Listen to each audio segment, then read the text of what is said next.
I saw your YouTube channel, and instantly I was blown away. I mean, I'm a gear nerd too, so when I see amps or hear guitar, I'm instantly, hooked.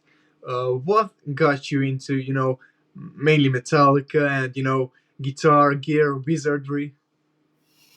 Yeah, so I remember probably in the mid late 80s, just listening to a variety of different music. There was not really any internet at that time, so you were basically kind of stuck with listening to whatever your friends find out there.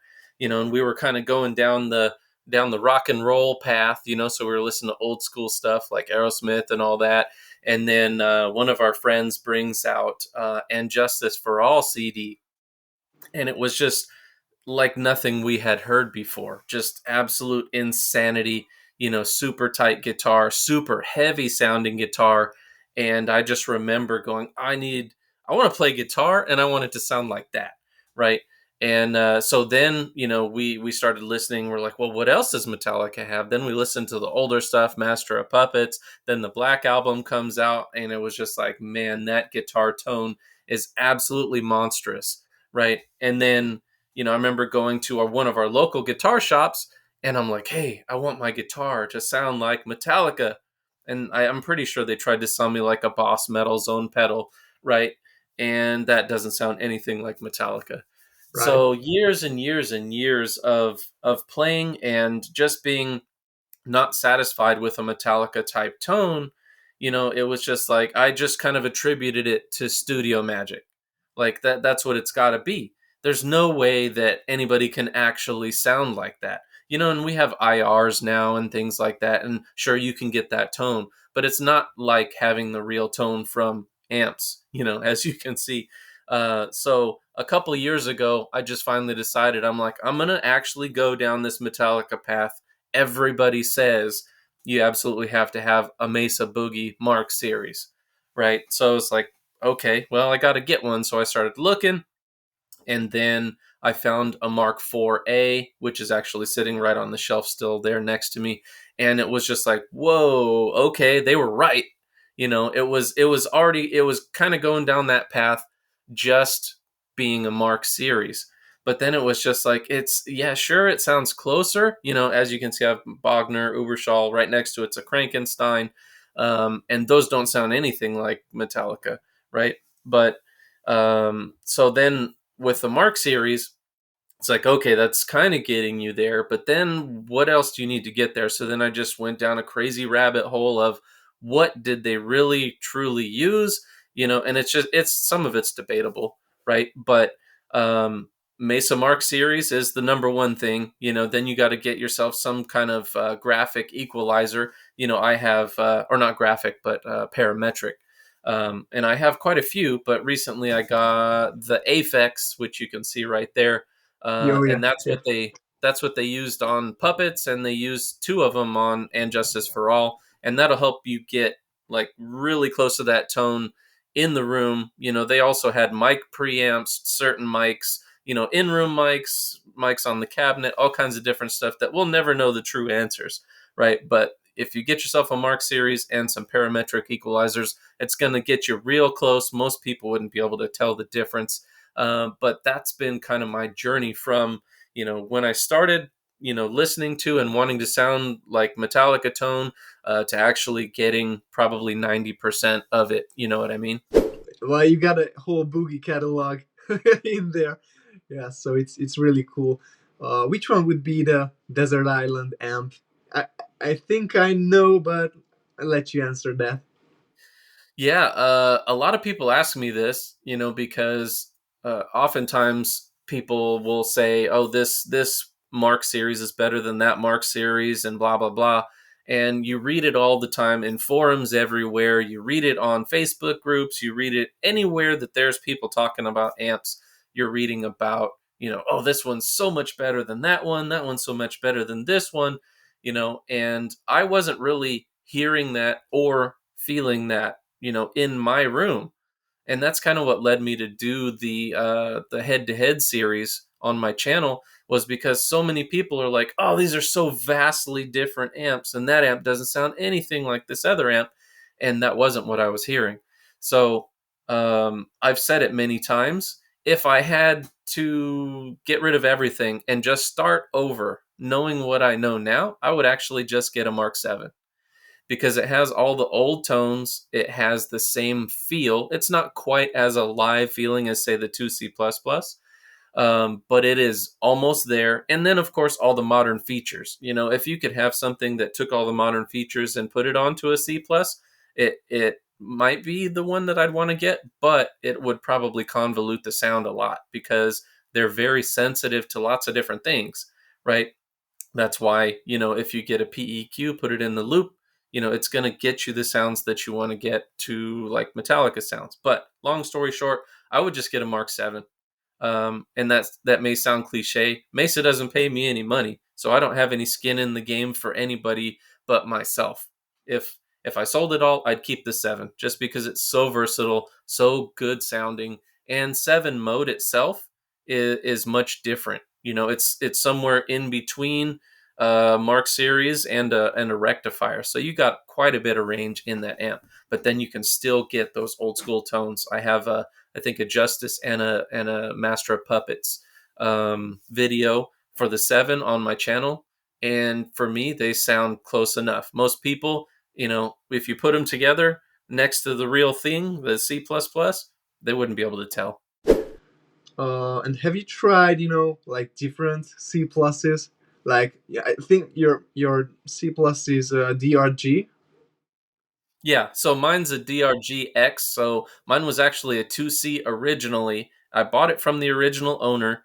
His name's Howard, and he actually took it, believe it or not, in the early 80s when well, mid 80s, I guess early mid 80s, whatever. When they started doing the C pluses, they actually offered you to be able to send back your 2C for the plus mod for free. So that, which is crazy, right? So he actually sent it back to get the mod for free.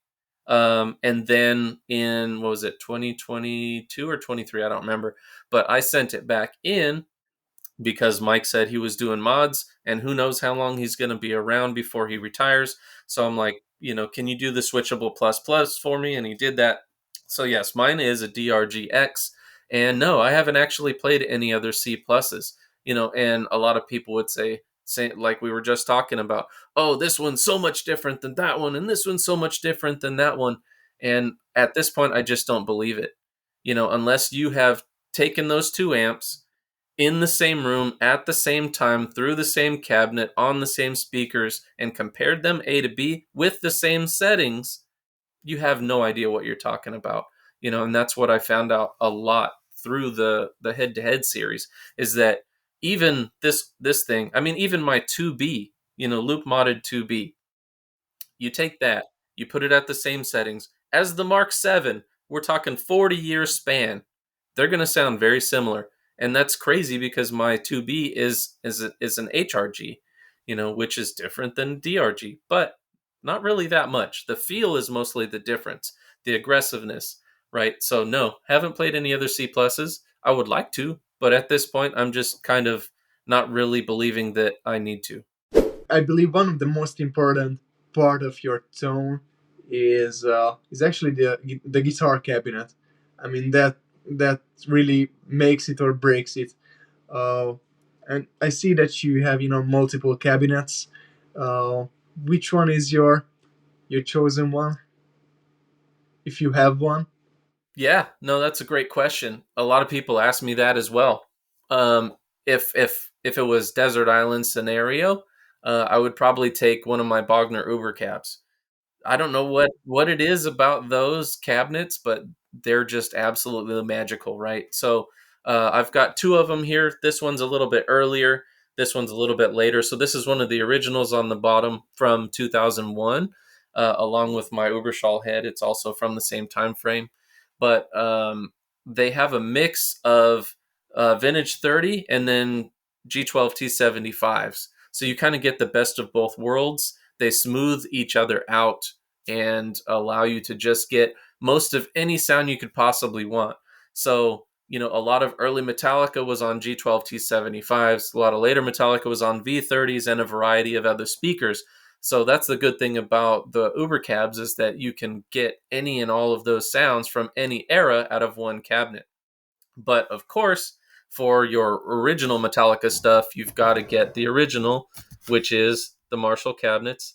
That one's a 1960B, and I went through all the trouble, also, going down the Metallica rabbit hole of finding some very early 1980s. Actually, these are 1984 G12T-75s. For any of those that know the differences, those ones have a vent hole right down the middle of the voice coil.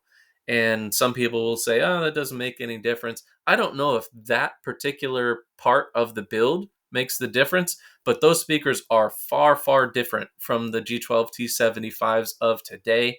They're even far different than just the very next iteration, which was from the late 80s, which had just kind of a dimple in that same spot. And I heard lots of stories about the 65. I'm not sure if it's true or when did they use it. I don't know. Do you know anything about the 65s?